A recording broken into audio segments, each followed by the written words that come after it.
This is Calli's story about having her cervical screening or smear test. How did you know that you needed a smear test? Basically, I had a letter about the invitation inviting me there, so that helped because obviously it says that when I need to book it by.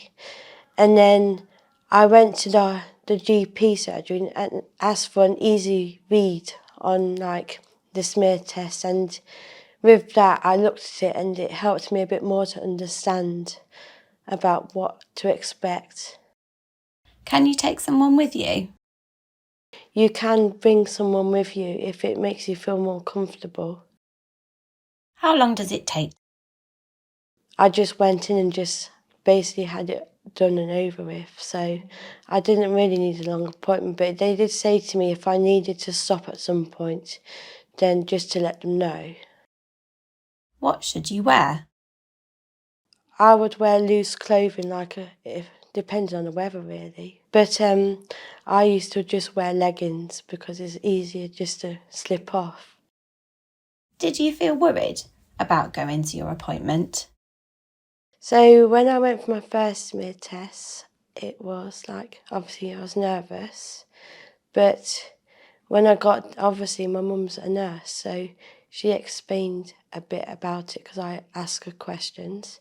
So when I got to my appointment, it was all okay. Why do we need a smear test? It wasn't the first smear test that I had, but like the others, it must have been the second smear test. Yeah.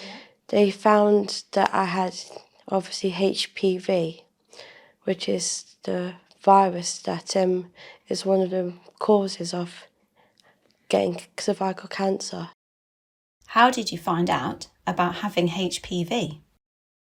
Obviously, they sent me a letter to let me know the results, and then depending on the results, if they have to do more tests, they send you another letter.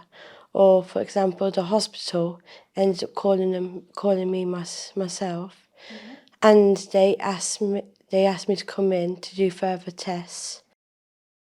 How did the hospital help you?